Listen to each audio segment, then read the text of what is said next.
I'm a hardy lad. You big yellow bastard! Where'd you get your sleep? Jesus Christ. One gather, two alley. This is the Dave Duke podcast. Bring your jackets and boots. And we are live from the house with the heating on for Dave Duke, the podcast, episode 24. Giagwich, how are we doing today? My name is Dave Duke. I think we've already established that, unless this podcast has started randomly playing or you're overhearing it. Hi, I am your host, and this is episode 24. The heat is on, lads. The heat is on. It's September. We have visitors coming. They're staying to go to the Ploughing Championships, and we thought it was best to throw on a bit of heat to make sure that the house is warm and comfortable and welcoming to our dear visitors here in the heart of the Midlands. Alone. Been some muck and shite spread all over the place at the Ploughing Championships. A little bit disappointed that I didn't get to go this year, but how and ever, it'll be grand. And also, the rain and the muck and the misery and misfortune has kind of taken away some of the FOMO. On Monday, I was very much off the case of fuck. Should have booked off a couple of days for the ploughing, even a day itself. Flirted with the idea of heading to it in the morning and then getting back for the radio show. But they had a one-way system on the way in, and then it reversed at 2 o'clock. And everybody out the gap that way. Very clever idea. So imagine a 2-lane road in the morning, both lanes going the one direction, everybody in, get them in, and then reverse at 2 o'clock, everybody out, 2 lanes. Very clever system. However, not so clever, not really having any more of a plan than hope for the car parks and all the people being towed out and getting stuck in shit. How do we do today? I come to you calm and serene, a little bit tired from going to Shania Twain. Man, do I feel like a woman. Wow, wow, wow, wow, wow, wow. We're going to get stuck into angry stories in a minute or so. All those times. I should say some of those times. The juiciest of the times where I lost my fucking rag. Completely lost the plot with anger. It's an emotion that I struggle with when it flares up. It is not every day. Generally, I would say I'm not a very angry person. But when I get an anger attack, I'm a pure and utter prick. Before we get into that, Shania Twain. Now. So Niamh, my significant other, had a spare ticket very last minutely to go to Shania Twain. There was no buses going from Athlone, couldn't get public transportation. Everything was taken up with the Ploughing Championships. So she asked would I go, and I hemmed and I hawed. I'm very busy.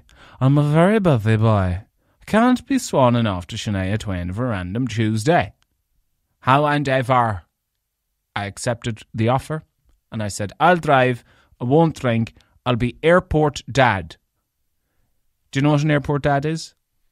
The lad who's marching out in front.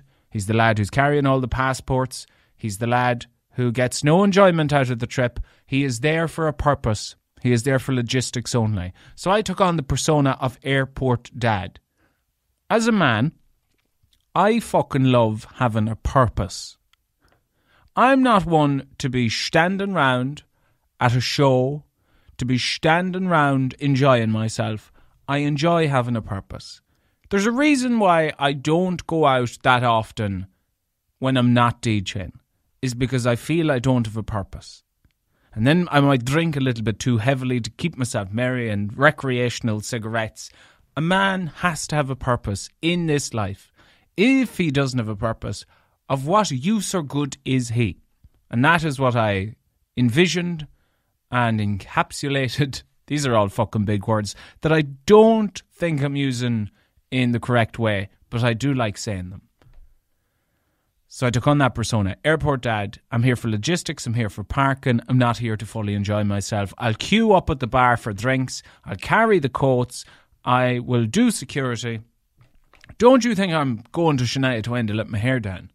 So after about 20 minutes of spinning round Three Arena and Dublin docks, got a parking spot, headed towards Three Arena, didn't realise that I was walking towards the water, and I put another 20 minutes of a walk on myself, got in, queued for the drinks for Niamh, protected her, made sure everything was alright, enjoyed the concert and went home. Man, I feel like I have a purpose in this life. Now. Hence why I'm a little bit tired with you right now. I threw it out to my lovely, loyal Instagram listeners. Instagram listeners? Yeah, because they listen to the podcast and they follow me on Instagram. Let's call them that. Let's call you that if you're one of those. And I asked for suggestions for the Wheel of Topics. But instead of putting this on the Wheel of Topics and spinning the wheel, I'm going to cheat.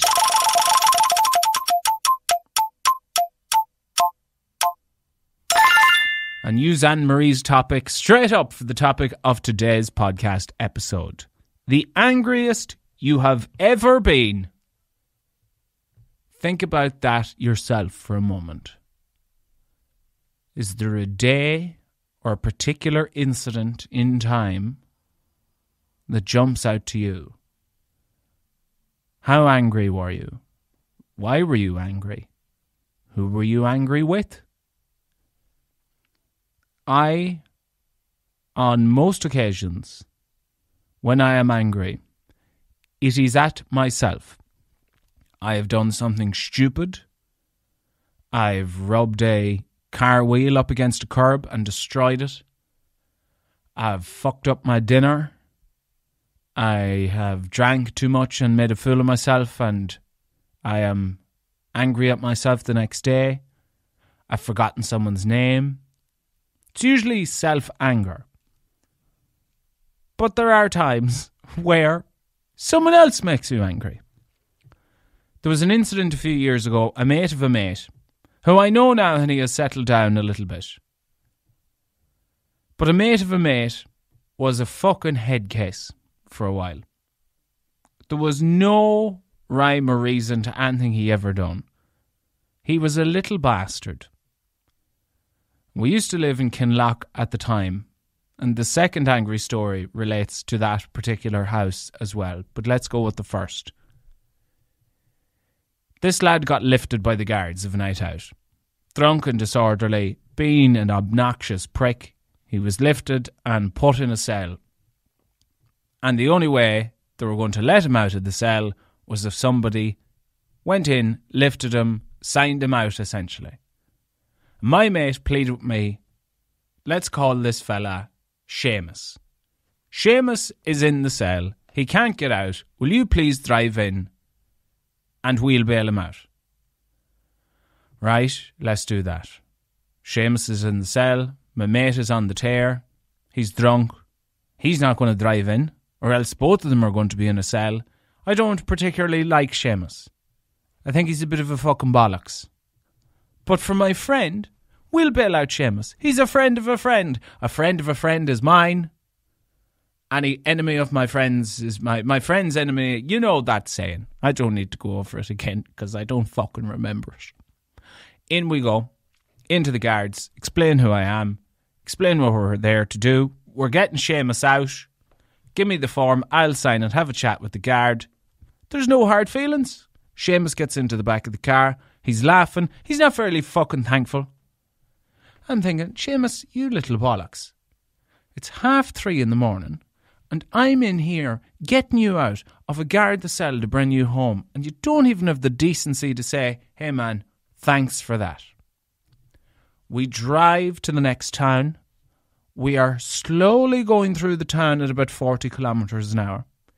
And the door swings open and Seamus escapes out of the vehicle and takes off into the night.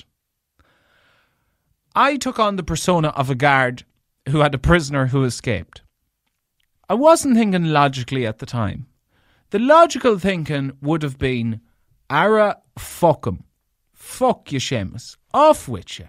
Run as far and as quickly as you can, son. However, I thought, he's my responsibility. I'm after signing him out of the cop shop. I'm after signing him out of the cop shop. He is now my responsibility. So I take off after him in the car. And we're chasing him through the town, through car parks, through little lanes. We are hunting this fella down like he's an ISIS terrorist being hunted down in the middle of Paris. We are going to get our man. It's lucky firearms aren't as plentiful here as they are in America, because I would have been taking shots at him. Hit him in the legs. Hit him in the legs. Put him down. Put him down. Took off after him. He takes off, disappears. We lose him. I feel like a bad Garda. Damn it, I'll never be in the Guards. I let my suspect get away. However, the anger was brewing inside of me. The first incident, he never thanks me for bailing him out, getting him out of the cell. I'll let that slide, but it's bubbling away. And then the fucker has the cheek to jump out and take off, running away from me. You're my responsibility. He wasn't that big of a deal. I could have let him run off. But the anger was building and building and building. Then we head back to our own house, and there's a house party across the estate. Myself and my mate, who had asked me to bail his mate out, aka Seamus, we head to that house party. And who is there? Only Seamus. Seamus has made it back. 5 miles, mind you. He's a quick runner. Perhaps he stole a car. Perhaps he got a lift. But there is Seamus, the famous one. And I go for him. Sober as a judge, I go for this fucker. And with my 2 hands, I grab his t-shirt. And I want to choke the life out of him. There and then, I wanted to throttle him with a box. You fucking bastard. I came in and bailed you out of the fucking cell and you fucking jumped out of the car and took off. You fuck, you're my responsibility. I lost the plot with him. Then all the locals jump in that I know and that are friends. Hey, calm down. Hey, Dave, calm down, man. Calm down. What the fuck happened? What is going on here? These people would have never seen me in a physical altercation. They would have never seen me that angry. They knew something was out of the ordinary when I was grabbing a lad, wanting to choke him. I wouldn't be a lad who would be given dirty rubs or trying to start fights. It's not my style. I've never enjoyed it. Some people do go out with the mentality, I want to get into a scrap. That was never me. If I had to stand in for one, I would, and I have, but I never went looking for it. And I didn't speak to him for ages. I've spoken to him on many occasions since, and we don't have a great relationship, but that sounds like I'm saying, oh, we were such a thing and we don't have a great relationship now. I wouldn't be sitting at the bar drinking with him every weekend, but I'd certainly have a pint with him now. We were both a lot younger. We were both a lot more foolish. I took it too seriously. He had the fucking cheek to still jump out of my car after me taking him out of the cell. But time moves on. I was a really angry time. The same house that we were living in when that happened is the other period of time where I remember being really beside myself with anger. Furious. And this relates to the neighbours. They were, how do I put it? Cunts.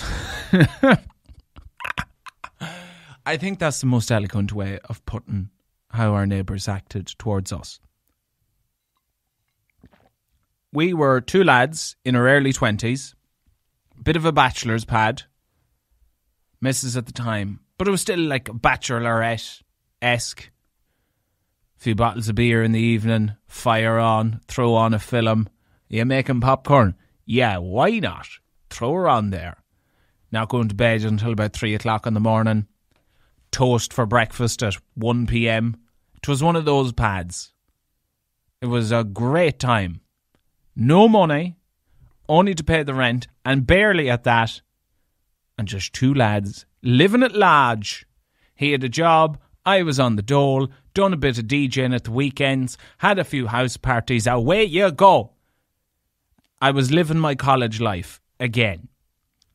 The neighbours started complaining about noise, essentially 2 weeks after we moved in. And it started one evening when we were watching a film at about 10 o'clock at night. The walls must have been paper thin. I'd say there was more rapping on a snack bar than there was between us and them. The TV was at a moderate volume and they came over complaining. And they didn't go, "How you lads, we're such and such. Sorry to bother you. Oh fuck, the walls must be paper thin. We can hear the film. Oh Jesus, that's awful. Maybe we'll put up some pattern." There was no line of gentle communication. It was straight up attack. And I still remember the ding dong going off. Who the fuck could that be?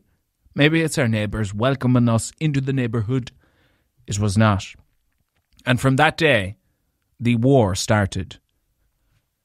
We'd have a few house parties at the weekend, mostly Saturday nights.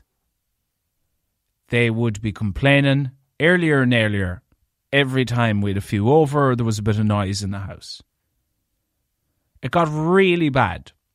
To the point of you were terrified to bring over even one person because they'd be over complaining. And I understood their frustrations at the time. I still do to a certain extent. You don't want this happening. They had a childer or a child at the time. But the noise we were making, I can assure you of this. There's no way I can demonstrate to you, but I can assure you of this. It wasn't that bad. But the more they tried to be cunts to us, the worse we got. We dug in. And that is immaturity on our behalf. We're early 20s. You'd swear me ancient now. But you do daft shit when you're immature. And then you mature a little bit and you get better and you have more sympathy and empathy towards people. Our house parties started getting fucking out of control. It got to one Saturday night where I and himself had a house party before we went to Kinloch, and then we went to Bundoran, and then we came back and we started the house party again. I could take it no more at this house party, and I went to bed at 5:30 in the morning and the music was still going. I think it ended at about 8 o'clock in the morning. Bad handling for the neighbours. What were they going to do, mate? Ring the guards? It's a civil dispute. They didn't ring the guards, though. They informed their relations. So we were all familiar with each other's families, by the way. This wasn't some blind strangers that you might be used to. This is a small country village. Everybody knows everybody. They knew my people, I knew their people, etc. They went to one of their people, who went to one of my people. I hope you're with me now. So I'll roll back just a second in case you're not. Me and mate in one house, couple in another. They're very happy with us, dissatisfied with the service, disgusted with the noise. They decide to take action into their own hands. They go crying to one of their relations. One of their relations goes to one of my relations. We still with me? Yeah? And they told my relation that if we didn't behave ourselves, that they were going to get the IRA to the house. This is what it's like living on the border.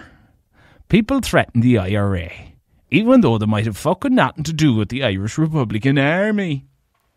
Should have asked, which one? The provisional? The real? Which army? Which RA you sending? They threatened to send the RA to my house. Our house, I should say. And I got fucking angry then. What tramp would threaten to send the RA to a house over a house party? That was a very angry time. Do I really need to articulate to you how angry it could make you feel? Someone threatening to send the RA because he had a house party? Ah, yeah, look, it might have went on a wee bit too long, but we were provoked. You can't come attacking of a random Wednesday night at 10 o'clock that they were watching the film too loud without facing the initial and subsequent consequences of us digging in being thick fuckers. We didn't last much longer in that house. My mate got a job. He was moving to Dublin. I wasn't going to stay in the house on my own, so we give it up. But it was one cheap party house with paper-thin walls. I sincerely hope it has improved since then. Actually, I'm pretty sure that house has got burned since. I've never been able to confirm that. I'll find out for you at a later episode. I think someone ended up burning that house. Not from a house party. Just some shit happened in there. So those are the two angriest times I've ever been. The third time I've been super angry has to do with being clamped. I've been clamped twice in my life. Same car park, same town, same fucker clamped me both times. How did this happen? How did the one fucker get you 2 times in the one car park? Did you not learn your lesson the first time? I did. He just thought he was cleverer than I was. This happened for locals and natives and those familiar with Athlone. The car park that is across from O'Brien's Wines in the town. That's where my barbers used to be holed up in a unit. And when I started going there, they told me there was a gentleman's arrangement with the clamper that if nobody had a ticket, he would come in and say, hey, any lads own this car before I put a clamp on it? And he'd get the thumbs up. Or he'd get the shout, fuck, that's mine, I'll go out and put a ticket on it now, I'll be done in 5 minutes. There was a bit of an agreement there. So I went for months, never put a ticket on my car. So I've got away with this on 3 or 4 occasions. I get a haircut about once a month, once every 3 weeks. Until a day in February of 2020, and it is pissing rain. I get a fresh trim. I put on my jacket. I say, see you later, lads. Good luck. Walk out the door and I see the clamp. Oh my fucking God. You bastard. Come in. I say, what the fuck? I thought there was a gentleman's arrangement. I thought he'd call in. Oh, must be a different fella. Must be a new fella. Gaslit. It was like there was never a gentleman's arrangement at all. Why did you tell me that? Have you told me a load of lies? Are you in cahoots with the clamper? I did not say those things. I carried on with my business. How the fuck am I going to get this clamp off? If it was today, I would have been marching to the nearest hardware or tool shop and buying an electric, battery-powered angle grinder, and I would have cut it off myself. However, I was not as brave back then, so instead I rang the number that was on the big sticker plastered to the driver's window in my car. I'm just after being clamped. What the hell, man? I got the most soulless, brain-dead person on the phone from Apoca Clampers. I fucking hate them. They're a shower of bastards. Pure ignorance is what I was met with. Your man comes, €120 for the clamp to be released. I'm arguing with him, telling my displeasure.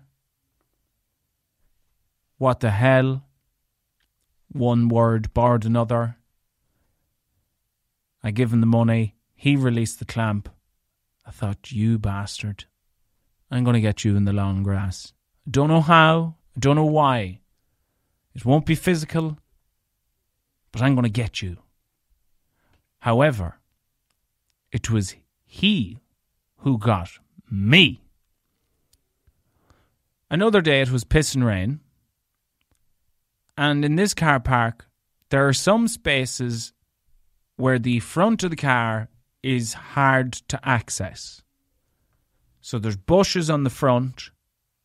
You drive into those essentially. So to get to see the front windscreen of the car, it's going to take a lot of effort. So on this particular day, I put the ticket on the back windscreen of the car. So you see it as you approach. This gentleman is parking. So he does. However, this fucker still clamps me. And the argument gets up. Same fucker, same car park, almost identical space. I have been clamped and I have a ticket this time. You bastard. So you have to ring a polka and then they ring their man and he comes. I'm not fucking paying this money. No way, there's the ticket. Literally, that's what I was met with. Pure stonewalled. Showing him the ticket. Look at it. Look at it there in your face right now. There is a ticket to say, I shouldn't have been clamped because I'm well within time and well within rights to be parked here. Stonewalled. It's €125 this time. Went up a fiver. €125 over a ticket that's €1 that I've had and still have. Take off the clamp, man. I have the ticket. No. Rang the guards. Said, I was absolutely bamboozled at how I could have a ticket and still be clamped. It felt illegal and I wanted to check. Rang Athlone Garda Station. I was like, come here, here's the crack. Exactly what I told you. And he said, oh, yeah, we've had a lot of problems with the clampers in Athlone, but there's nothing we can do. It's a civil matter. You'll have to pay it and appeal it. That's what the guard told me himself. I said, thanks, guard. Good luck. Chat you after, son. So I had to pay the fuckers again to get it released. My God, it killed me to pay the money. But this time I was going to fight it tooth and nail. I was fucking furious. I'm getting mad again thinking about it. That's how much anger there was at the time. Literally, I was like Chernobyl. Chernobyl for anger. There was so much radiation out of Chernobyl at the time that you couldn't go back to it for 100 years plus. Nobody will ever live there again in the centre of Chernobyl because it's so radioactive. I was so angry at the time that retelling this story makes me furious again at about how ill-treated I was. Good cry. Joe, that's a fucking disgrace, Joe. Polka clampers are the worst shower of cunts. And I mean that. You know you can't actually be sued by a company in Ireland, only by an individual. So you can actually say a lot about companies. And I would like to say that a polka clamping, aka a polka parking, are the worst shower of leeches, tramps, delinquents, idiotas, cunts this country has ever seen. Anytime I see their blue signs of polka parking, I spit in their general direction. Metaphorically, because spitting is disgusting. And I'd never do a thing like that. Fought it tooth and nail. So you can go through an appeals process. First of all, you appeal to them. You have to go direct to them and go, look, here are the photos of my ticket. I have it. Here's where I was parked. Here's what was happened. Give me back my fucking money, a polka. And then they just do this. No, we won't. We disagree with you. You have to go to the authority. the ombudsman, the middleman. You have to appeal to them. But you can't appeal to them until you appeal to those fuckers, and they have like 28 days to respond, and they responded on the 27th day. Give me that letter of you refusing my appeal. Right. Let's go to the next higher-uppers. I put a proposal together that seen me going out and measuring signs. I sent them 12 photos, video footage, scans of the ticket, everything. COVID kicked in, had to wait for months and months and months until the day arrived where I was told I was fucking successful. And I got my money back. It turned into a story on the show, just something that naturally happened and people got invested in. And I donated the money. I got back €125. I split it between a dog's charity and mental health charity. There's actually a fundraiser that a fella is doing at the moment called Liam Cox, Lap of the Map. He is doing it for the charity that I donated some of the money to. Yeah, northweststop.ie. It's a mental health charity, stopping suicide, people with their mental health. Must get in touch with that man, actually. Yeah, he's running the entire, not length of Ireland, but the outline of Ireland. So lapofthemap.ie, or just Google Lap of the Map, you'll find out.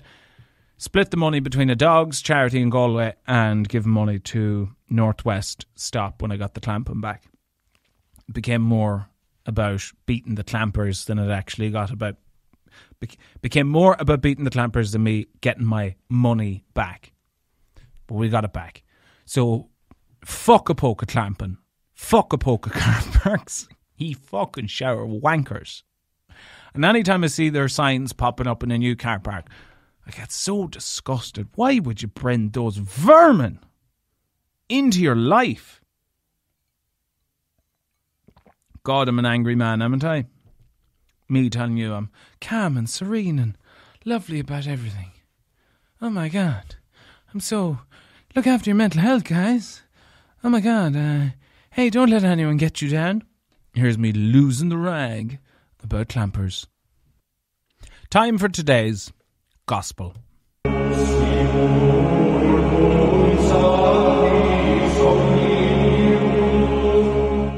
The Gospel according to Dave Duke to the listeners of the Dave Duke Podcast, episode 24.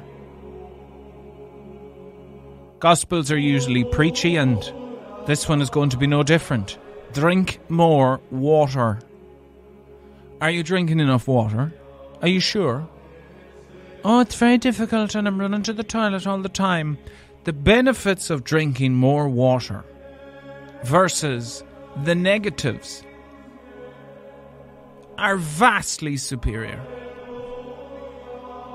By you drinking more water, your skin will look better. It's why I look so youthful at 30.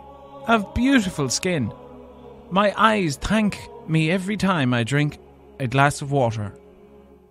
My eyes are so pretty that gay lads message me on Instagram to tell me so, even though they know I'm straight. That's down to water, not good genetics, not exercise or loads of sleep. Literally, water keeps me pretty as I am. I'm deluded, but I'm not, because I'm serious about H2O. Your concentration levels go up. Energy levels go up. You don't have a dry mouth all the time.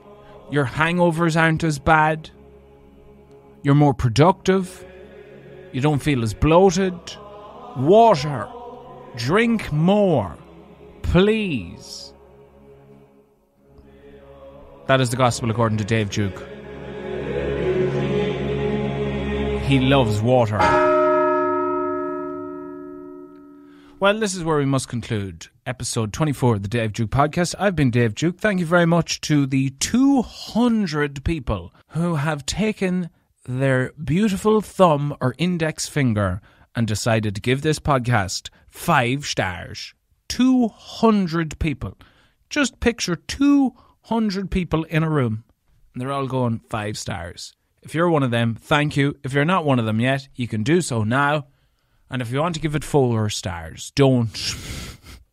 There will be no 4-star critics here. It's 5 stars or none of fucking all. From me, Dave Duke, to you, genuinely, thank you so much for listening. It's great to have your ears. Take it savage. Handy.